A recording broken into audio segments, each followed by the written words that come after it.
Hello, नमस्ते, welcome back to my channel. I hope आप अच्छे होंगे, अपना ख़्याल अच्छे से रख रहे होंगे।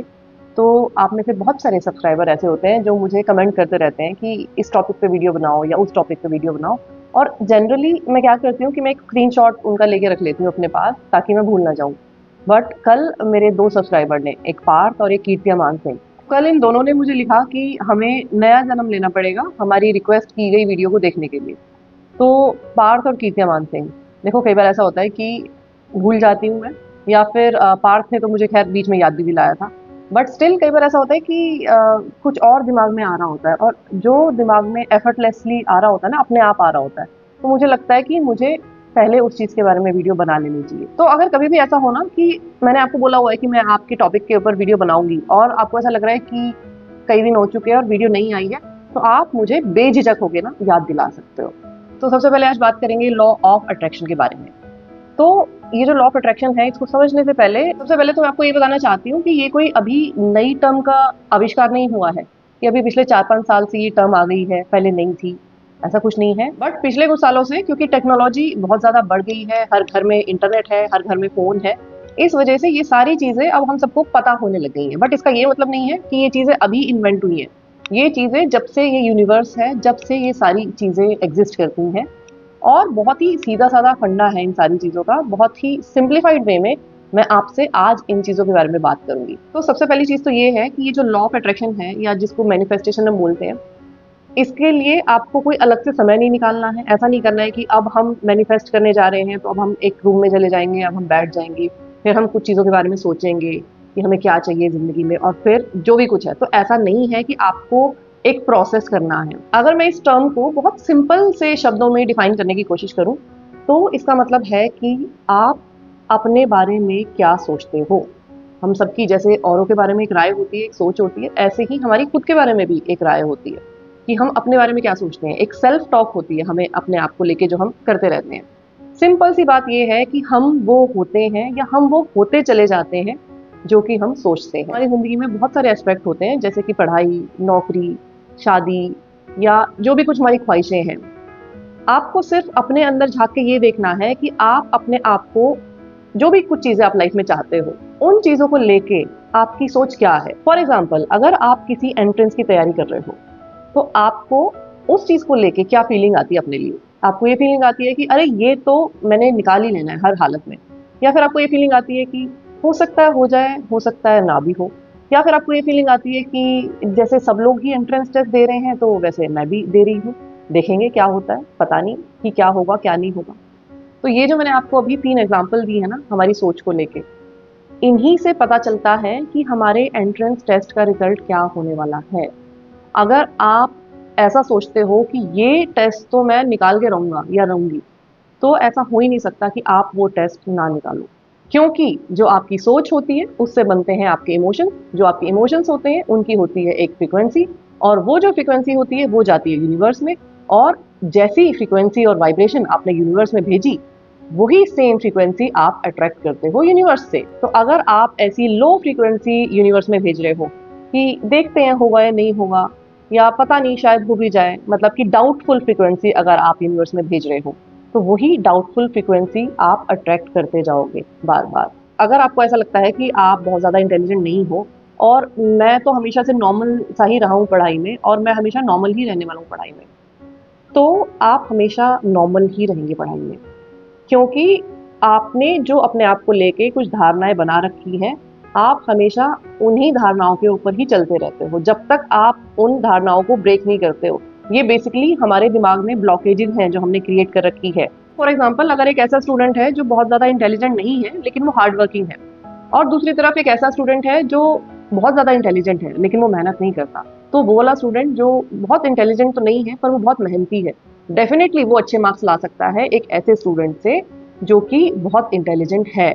तो ये जितने भी नेगेटिव बिलीफ हमने अपने आप को लेके दिमाग में बिठा रखे हैं, ये सारे के सारे बिलीफ जो है ना, वो हमारे सपनों तक हमें पहुँचने नहीं देते, क्योंकि ये ब्लॉकेजेज़ हैं हमारे माइंड में। जब तक आप ऐसा सोचते रहोगे अपने आप को लेके, आप कभी भी अपनी मंज़िल तक पहुँच नहीं पाओगे। और मैं आपको एक बात बताऊँ, दुनिया में ऐसी कोई भी चीज़ नहीं है जो आप ठीक नहीं कर सकते अपने आप को लेके। आपकी कोई भी शॉर्टकमिंग ऐसी नहीं है जो कि आप उसको चेंज नहीं कर सकते हो। तो लोग ज़्यादातर क्या बोलते हैं कि मैं तो ऐसा ही हूँ या मैं ऐसी ही हूँ, मैं कितना भी कोशिश कर लूँ मेरे से कंट्रोल नहीं होता गुस्सा, या मैं कितना भी पढ़ लूँ मेरे अच्छे नंबर आते ही नहीं है। तो जब तक आप अपनी इन सारी नेगेटिव थॉट को सपोर्ट करते रहोगे, इन पे विश्वास रखते रहोगे कि हाँ, मैं तो ऐसा ही हूँ या मेरे बस की नहीं है ये चीज़ करनी, तो आप कभी भी अपने सपनों तक ना पहुँच नहीं सकते।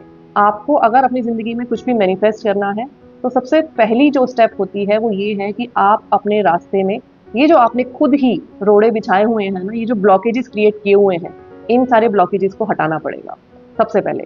सबसे पहले आप, मेरे हिसाब से आप एक पेपर पे लिख सकते हो कि क्या-क्या चीज़ें हैं जो आपको लगता है कि आपके अंदर नेगेटिव हैं। तो सबसे पहले तो आपको क्या करना है कि वो सारी नेगेटिव चीज़ों की एक लिस्ट बना लो जो आपको लगता है कि आपके अंदर है। वो कोई आपकी हैबिट हो सकती है, वो आपके कुछ बिहेवियर से रिलेटेड हो सकती है, या कुछ भी हो सकता है। जो भी कुछ चीज़ें आप लाइफ में हासिल करना चाहते हो और वहाँ तक पहुँचने के लिए जो भी कुछ आपके अंदर नेगेटिव ट्रेट्स हैं, जो आपको रोक रहे हैं वहाँ तक जाने के लिए, वो सब आप लिख लो। क्योंकि सबसे पहले बीमारी का जो इलाज है ना, वो तभी हो सकता है कि जब हमें अच्छी तरह से डायग्नोज़ हो जाए कि बीमारी है क्या। तो पहले तो ये डायग्नोज़ करना है। अब हमें अगला स्टेप क्या करना है, जितनी भी वो हमारी नेगेटिव चीज़ों की लिस्ट है ना, उनको हमें कन्वर्ट करना है पॉज़िटिव चीज़ों में। तो अब उन नेगेटिव चीज़ों को पॉज़िटिव चीज़ों में कन्वर्ट करने के लिए 2 चीज़ें आपको करनी है। एक तो ये कि हम कुछ ना कुछ एक्शन लेंगे कि कैसे हम उसको एग्ज़ीक्यूट कर सकते हैं पॉज़िटिव चीज़ों में कन्वर्ट करने के लिए, और साथ ही साथ हम उसके साथ लॉ ऑफ़ अट्रैक्शन भी अप्लाई करेंगे, ताकि हमें रिज़ल्ट जो है ना वो बहुत जल्दी से मिल सके। फॉर एग्ज़ाम्पल, अगर आपको इंग्लिश बोलनी नहीं आती अच्छे से और आपको ऐसा लगता है कि क्योंकि मुझे अच्छे से इंग्लिश बोलनी नहीं आती, तो इसलिए मुझे कोई अच्छी नौकरी नहीं मिलेगी। तो सपोज़ ये आपको अपने आप को लेके एक बिलीफ है। तो एक चीज़ तो हमें ये करनी है कि कुछ ना कुछ हमें एक्शन प्लान बनाना है इंग्लिश सीखने के लिए, अपनी इंग्लिश को इम्प्रूव करने के लिए। साथ ही साथ हमें मैनिफेस्टेशन पे काम करना है, जैसे कि हमें इस फीलिंग में रहना है कि मैं बहुत अच्छी इंग्लिश बोलती हूँ, मैं बहुत अच्छी इंग्लिश बोल पा रही हूँ, मैं लोगों के साथ इंग्लिश में ही बात करती हूँ। आपको ये इमेजिन करना है, ये विजुअलाइज़ करना है कि मैं जितने भी दोस्तों से अपने मिलती हूँ, या मैं अगर किसी से फ़ोन पे बात करती हूँ, या अगर मैं कुछ लिखती हूँ, तो मैं बहुत ही अच्छी इंग्लिश बोलती हूँ या लिखती हूँ।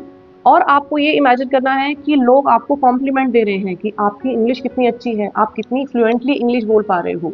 तो जब आप ऐसी मैनिफेस्टेशन करोगे अपने आप को लेके, तो होगा क्या कि आपकी लाइफ में ऑटोमेटिकली ऐसी चीज़ों से आपका सामना होता जाएगा, जिसकी वजह से आपकी इंग्लिश इम्प्रूव होती जाएगी। प्लस आपके माइंड में जो एक ब्लॉकेज है, एक नेगेटिव बिलीफ है इस चीज़ को लेके, वो भी क्लियर आउट होता जाएगा, जैसे-जैसे आप इस प्रैक्टिस को ज़्यादा से ज़्यादा दोहराते जाओगे। कहने का मतलब ये है कि जो भी कोई चीज़ आप करना चाहते हो ज़िंदगी में, जो भी कोई चीज़ आप हासिल करना चाहते हो लाइफ में, उसके लिए एक तो काम करना है कुछ ना कुछ, कुछ एक्शन प्लान, प्लस साथ ही साथ हमें उस फीलिंग में रहना है, उन इमोशंस में रहना है कि वो चीज़ मुझे मिल गई है, वो चीज़ मेरी ही है। मतलब कि हमें फ्यूचर में उस चीज़ को नहीं इमेजिन करना है कि वो चीज़ मुझे मिलेगी। प्रेज़ेंट टेंस में मुझे उस चीज़ को अपनी लाइफ़ में देखना है, मुझे उस चीज़ को अपनी लाइफ़ में फ़ील करना है। अच्छी नौकरी हो या शादी हो या आपका कोई भी सपना हो जो आप चाहते हो कि पूरा हो जाए। तो अगर आप उस अच्छी वाली फ़ीलिंग में रह पाते हो, आप फ़ील कर पाते हो उस चीज़ को कि मुझे ये चीज़ ऑलरेडी मिल चुकी है, तो आपकी जो मैनिफेस्टेशन है ना, वो बहुत जल्दी पूरी हो जाती है। मैनिफेस्टेशन का मतलब सिर्फ़ और सिर्फ़ इतना है कि उस फ़ीलिंग में रहना, उस चीज़ को फ़ील करते रहना जो कि आप चाहते हो कि आपकी लाइफ़ में हो जाए, बस। इससे ज़्यादा सिंपल टर्म में मैं आपको मैनिफेस्टेशन नहीं समझा सकती। तो यहाँ पे जो सबसे ज़रूरी बात समझने वाली है ना, वो ये है कि ज़िंदगी में अगर आपके कोई भी सपने हैं और अगर आप उन सपनों तक नहीं पहुँच पा रहे हो, तो उस चीज़ का सबसे बड़ा जो कारण है ना, वो हम खुद ही हैं। हम खुद अपने आप को बहुत कम आँकते हैं, हम खुद अपने ऊपर विश्वास नहीं करते हैं। हमने खुद ये मान रखा है कि हम किसी काबिल नहीं हैं, और अगर आपने ये मान रखा है कि आप किसी काबिल नहीं हो, तो आप हमेशा नाकाबिल ही रहोगे। इस चीज़ में दूसरे लोगों को ब्लेम करने की ज़रूरत नहीं है, इस चीज़ में भगवान को ब्लेम करने की ज़रूरत नहीं है। इनफैक्ट ये भगवान का दिया गया हमारे लिए सबसे बड़ा गिफ्ट है कि जैसा हम सोचते हैं ना, हम वैसे ही बनते चले जाते हैं। आप ये सोच के देखो कि आप अपने बारे में क्या सोचते हो, और फिर मैच करो कि जो आप अपने बारे में सोचते हो, आप वही हो या नहीं हो, और आप देखना कि जैसा आप अपने बारे में सोचते हो 100% आप वही के वही होगे प्रेजेंट में। तो आई होप आपको मैनिफेस्टेशन का मतलब अच्छे से समझ में आया होगा, और आपको ये भी समझ में आया होगा कि आपको अब करना क्या है अपनी ज़िंदगी के साथ और अपने साथ। आज के लिए इतना ही। मैं आपसे फिर मिलूंगी एक नई वीडियो के साथ। तब तक अपना ख्याल रखिए। Lots of love to you. Take care. Bye bye.